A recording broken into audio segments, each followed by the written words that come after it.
Oke, Assalamualaikum warahmatullahi wabarakatuh. Halo anak-anak. Jadi kita kali ini akan membahas tentang kisi-kisi PSAT Project IPAS tahun 2025. Oke.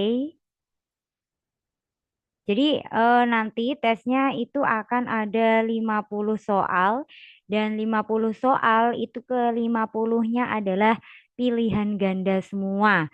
Materinya mulai dari keruangan serta konektivitas antar ruang dan waktu ya. Jadi konektivitas antar ruang dan waktu sampai materi terakhir yang kita pelajari kemarin. Oke, untuk buat pertama adalah tentang keruangan dan konektivitas antar ruang dan waktu. Ada beberapa soal. Yang pertama adalah untuk interaksi keruangan. Itu peserta didik dapat menentukan interaksi yang terjadi antara dua wilayah. Jadi biasanya kalau wilayah satu dengan wilayah yang lain, itu mereka saling membutuhkan karena sumber dayanya berbeda. Maka apa interaksi yang akan terjadi? Mungkin interaksi perdagangan atau mungkin interaksi yang lain. Jadi nanti akan ada sebuah case atau kasus yang mana kalian mengidentifikasi interaksi yang terjadi di antara mereka itu apa. Oke, next adalah syarat interaksi antar ruang. Jadi syarat interaksi antar ruang kemarin ada tiga ya. Ada complementary atau saling melengkapi, ada intervening opportunity, kesempatan antara, dan yang terakhir adalah transferability, kemudahan barang atau orang berpindah. Ini ya, peserta didik dapat menentukan syarat-syarat interaksi keruangan. Jadi kalian harus hafal dan memahami tiga syarat interaksi keruangan tersebut. Peserta didik dapat menyebutkan hal-hal yang dipertimbangkan dalam intervening opportunity.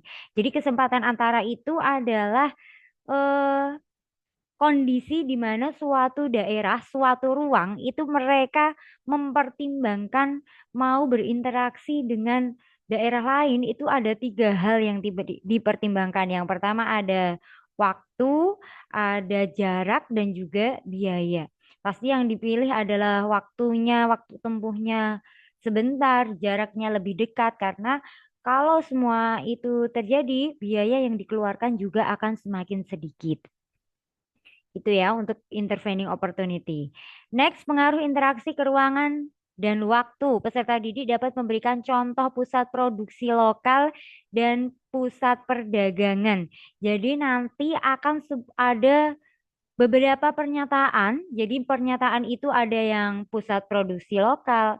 Contoh maksudnya ya, beberapa contoh yang mana contoh tersebut termasuk pusat produksi lokal, ada juga yang pusat perdagangan. Nanti kalian disuruh mengidentifikasi yang mana pusat perdagangan, yang mana pusat produksi lokal.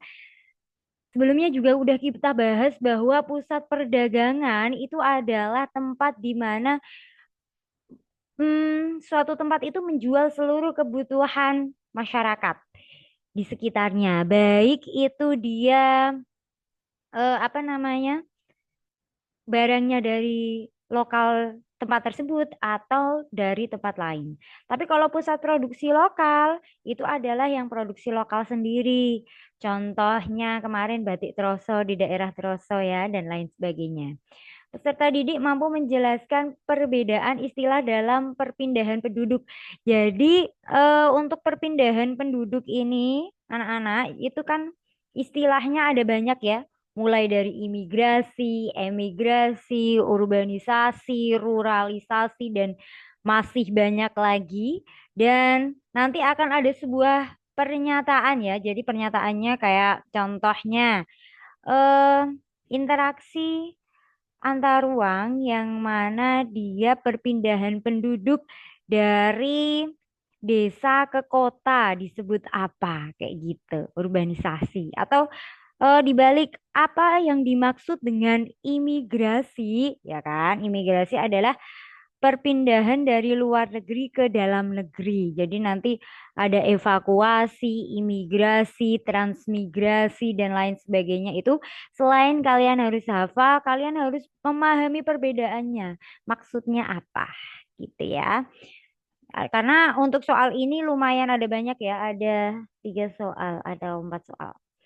Next, peserta didik dapat menjelaskan pengertian dari bonus demografi. Ini sudah sering saya bahas ya bahwa bonus demografi adalah kondisi di mana jumlah penduduk usianya produktif lebih banyak daripada usia yang non produktif gitu. Jadi ingat-ingat aja itu ya. Peserta didik dapat menjelaskan peserta didik dapat menentukan kerjasama yang terjadi antar negara. Ya, ini untuk kerjasama antar negara ini selain kalian memahami perbedaannya, kalian juga harus tahu contohnya. Jadi saya bahas lagi ya. Jadi kerjasama antar negara itu kemarin ada tiga. Yang pertama ada kerjasama bilateral, yang kedua ada kerjasama multilateral, dan yang terakhir ada kerjasama regional. Jadi bilateral itu adalah dua artinya, yaitu kerjasama yang dilakukan oleh dua negara. Entah itu negaranya berdekatan atau berjauhan, kalau anggota kerjasama tersebut hanya dua negara, disebut sebagai kerjasama bilateral. Gitu. Contohnya kerjasama Indonesia dengan Arab Saudi, perihal pemberangkatan haji, dan lain sebagainya. Yang kedua, kerjasama multilateral, yaitu kerjasama yang mana dia anggotanya lebih dari dua negara. Tiga, empat, lima, dan seterusnya mungkin lebih dari itu, mungkin ratusan. Dan ini juga tidak memperhatikan wilayah ya, karena yang memperhatikan wilayah yang berdekatan itu namanya kerjasama regional. Contohnya ASEAN. ASEAN itu kan anggotanya adalah negara-negara di Asia Tenggara. Tapi kalau multilateral itu beda, karena dia anggotanya bisa dari seluruh negara manapun. Contohnya adalah PBB atau Perserikatan Bangsa-Bangsa. United Nations. Ada WTO, World Trade Organization. Ada organisasi-organisasi di bawah PBB. Contohnya kayak WHO, World Health Organization, and etc. dan lain sebagainya ya. Jadi selain kalian memahami perbedaan ketiga tadi, kalian juga harus tahu contohnya. Peserta didik dapat menentukan tugas organisasi dunia yang berada di bawah PBB. Ada UNESCO ya di bidang pendidikan dan kebudayaan. Ada WHO tadi yang saya sebutkan di bidang apa World Health Organization. Dari katanya ada aja udah health, artinya dia berada di bidang kesehatan. Next adalah interaksi sosial dan dinamika sosial. Nah, sebelum kita bahas kisi-kisinya, kontak sosial itu ada dua ya, yaitu kontak sosial primer dan kontak sosial sekunder. Jadi kontak sosial primer adalah kontak sosial yang terjadi tanpa perantara. Contoh, saya menjelaskan materi yang kita pelajari di kelas atau ketika kalian berbicara langsung dengan teman kalian, itu namanya kontak sosial primer, gak ada perantaranya. Contoh kalau yang kontak sosial sekunder ada perantaranya. Contoh dari sekolah ada informasi apa terus disampaikan oleh Bapak Ibu guru. Nah, itu kan informasinya sebenarnya dari kepala sekolah, tapi yang menyampaikan adalah Bapak Ibu guru.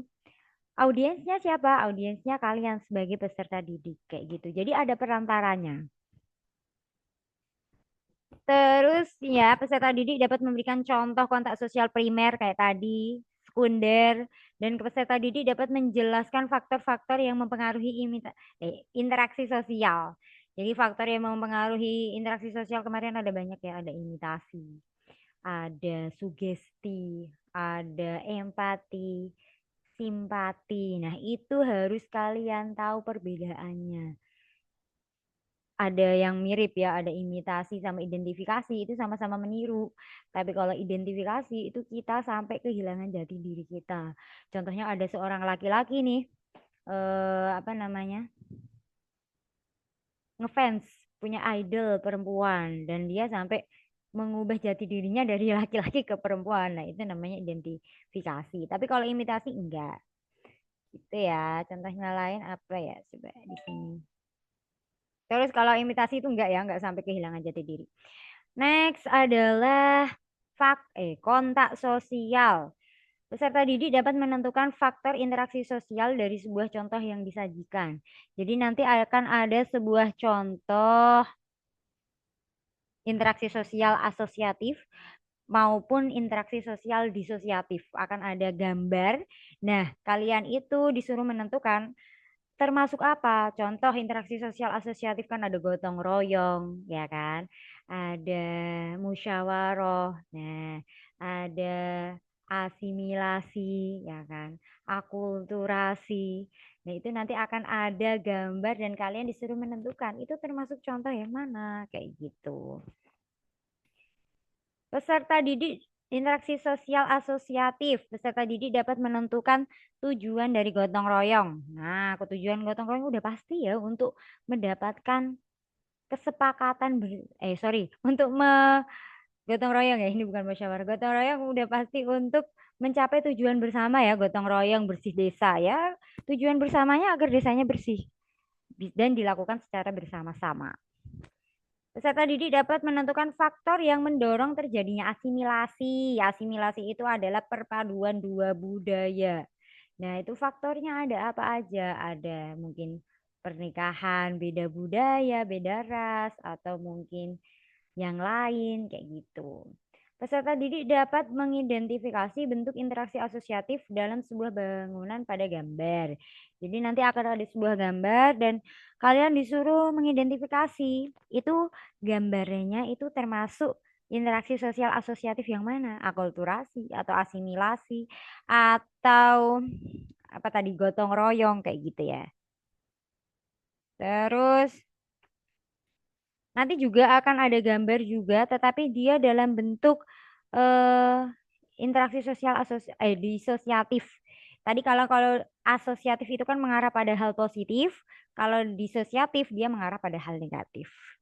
Next, terus peserta didik dapat menjelaskan jenis-jenis pesan. Nah, ini ya pesan. Ada berapa soal nih?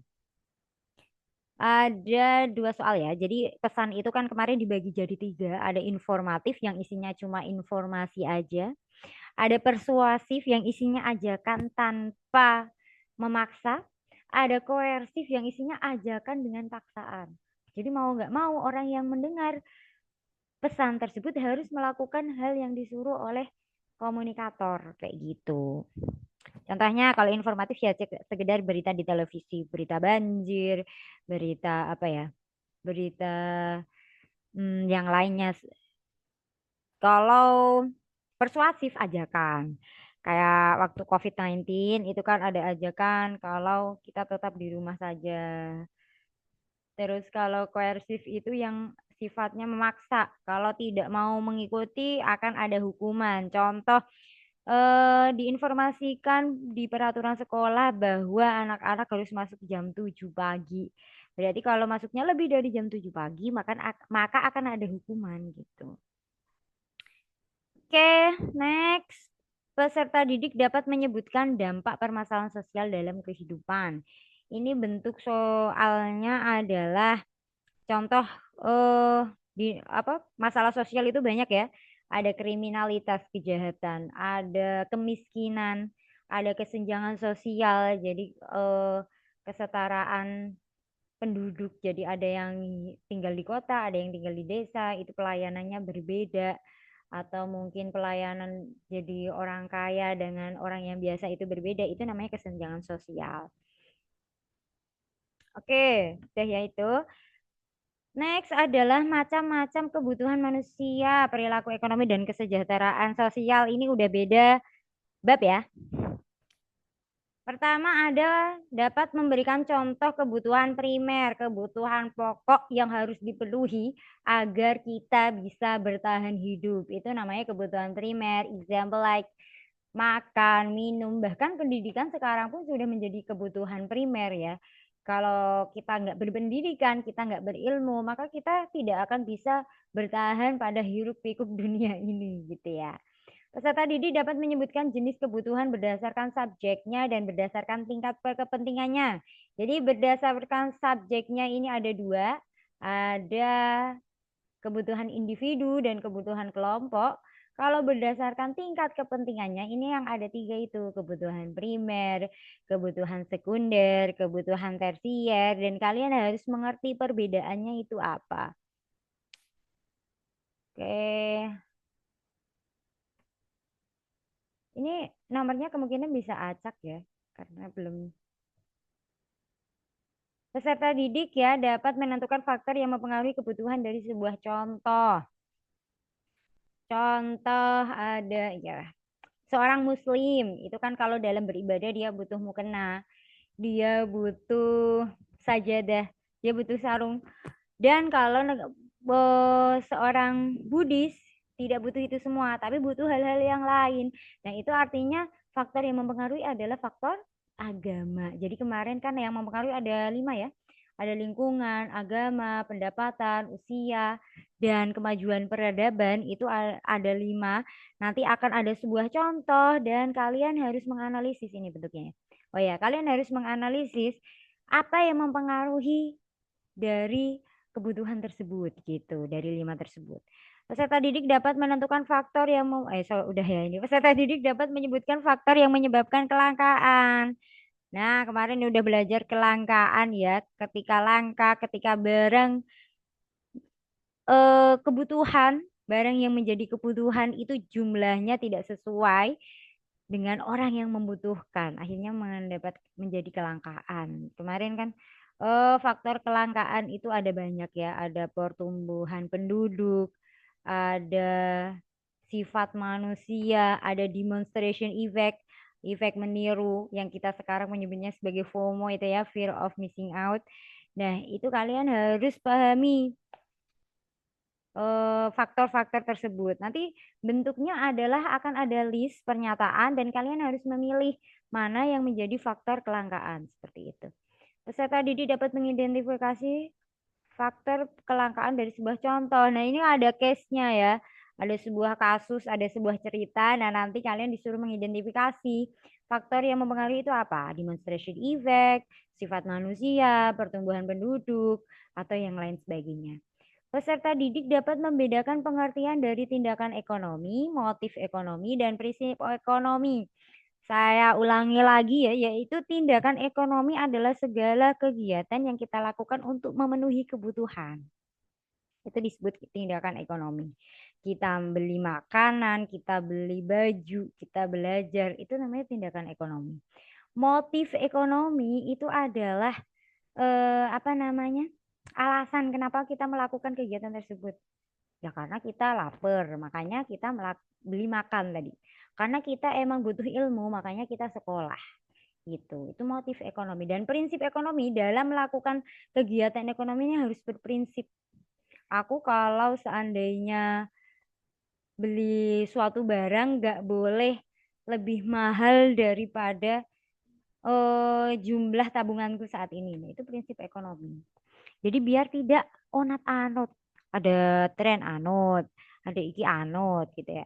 Peserta didik dapat memberikan contoh tenaga kerja, yaitu kemarin tenaga kerja ada 3 ya. Yang pertama ada skill labor atau tenaga kerja terdidik. Jadi tenaga kerja terdidik adalah tenaga kerja yang mana dia membutuhkan pendidikan khusus, pendidikan tertentu untuk melakukan pekerjaan itu. Contohnya dokter. Seseorang mau kuliah, mau sekolah setinggi apapun, kalau jurusannya bukan kedokteran, jurusannya contoh apa ya, bahasa kayak gitu. Dia tidak akan bisa menjadi dokter. Next, trained labor. Jadi trained labor ini adalah dia tidak membutuhkan pendidikan spesifik tadi ya, tetapi dia mau membutuhkan apa ya? Ini eh keahlian tertentu. Contoh tukang cukur. Mau pendidikannya dokter pun kalau dia nggak bisa nyukur, dia nggak bisa jadi tukang cukur. Next, unskilled and untrained labor. Un itu artinya tidak ya, berarti tidak terdidik dan tidak terlatih. Artinya pekerjaan yang serabutan, contohnya kuli panggul, apalagi tukang sapu jalanan, kayak gitu. Next adalah tentang distribusi, konsumsi, dan produksi. Ini adalah materi terakhir kita ya, yang kemarin kita pelajari minggu lalu. Jadi saya harap kalian masih paham, masih ingat yang kita pelajari minggu lalu ini. Peserta didik dapat mengurutkan langkah-langkah distribusi. Jadi langkah-langkah distribusi itu kan kemarin sudah saya tuliskan ya, mulai dari pembelian, mulai dari ada setelah pembelian nanti ada pengemasan dan lain sebagainya. Nah, itu silakan kalian pelajari dan pahami urutannya. Karena nanti bentuk soalnya adalah saya akan menyediakan apa namanya langkah distribusi itu secara acak dan kalian tak suruh mengurutkan. Peserta didik dapat menentukan contoh jenis distribusi berdasarkan contoh. Contoh, nah, kemarin kan jenis distribusi ada 3, ada langsung, tidak langsung, semi langsung gitu kan. Kalau langsung dia produsen ke konsumennya langsung, nggak ada perantara. Kalau tidak langsung ada perantara. Kalau yang semi langsung dia sebenarnya nggak perantara. Kemarin masih ingat nggak? Contohnya yang langsung adalah tukang bakso. Tukang bakso itu baksonya bikin sendiri, produce sendiri, membuat sendiri. Terus dia langsung jual ke konsumen langsung. Konsumen langsung memakannya. Nah, kalau yang semi langsung itu yang biasanya apa ya? Kita buat keripik tempe, tapi kita nggak langsung jual ke konsumen. Kita titipkan di warung-warung, kita setorkan ke warung-warung, baru dibeli konsumen kayak gitu. Kalau yang next tidak langsung berarti dia ada perantarannya, ada agennya, ada salesnya. Kalau kita menyebutnya ya. Kalau kita lihat apa namanya? Warung-warung di sekitar kita itu kan kalau contoh membeli kebutuhan pokok kayak deterjen, terus apa lagi minyak goreng itu kan nggak langsung dari ini ya, nggak langsung dari apa namanya pabriknya ya, tapi dia melalui agen, agen grosir. Kita menyebutnya sales gitu. Nanti kalian akan ada contoh dan kalian menentukan itu termasuk distribusi apa. Peserta didik dapat menentukan jenis distribusi. Udah, peserta didik dapat menentukan faktor yang mempengaruhi konsumsi. Ada berapa kemarin? Ada 2 ya. Ada faktor ekonomi dan faktor non-ekonomi. Jadi itu kalian pelajari perbedaannya. Jadi faktor ekonomi itu kemarin ada jumlah pendapatan, ya kan? Terus apa lagi? Ketersediaan barang dan lain sebagainya. Terus produksi, peserta didik dapat menyebutkan 4 faktor produksi. 4 faktor produksi ya. Ada bahan baku, tenaga kerja, modal, kewirausahaan. Itu 4, jangan sampai lupa. Nanti soalnya bentuknya kecuali. Jadi kecuali 4 hal itu. Jadi sebenarnya intinya adalah materi yang akan menjadi PSAT itu adalah materi yang sudah kita pelajari sebelumnya. Kita juga sudah sering latihan ya. Coba ya, saya cek dulu apakah ada yang kelewatan kisi-kisinya. Untuk yang jenis tenaga kerja itu selain pengertiannya, itu juga nanti kalian disuruh menyebutkan contohnya ya. Lebih banyak contohnya. Oke, sepertinya sudah saya sampaikan semua. Yang penting, tadi kan beberapa ada yang saya sampaikan intinya aja ya. Jadi kalian selain pahami intinya juga kalian mempelajari keseluruhan dari materi yang sudah ada di buku kalian. Gitu ya. That's all. Good luck for you all ya. Semoga nanti diberikan kemudahan dalam mengerjakan soal PSAT dan mendapatkan nilai yang terbaik. Thank you so much dan wassalamualaikum warahmatullahi wabarakatuh.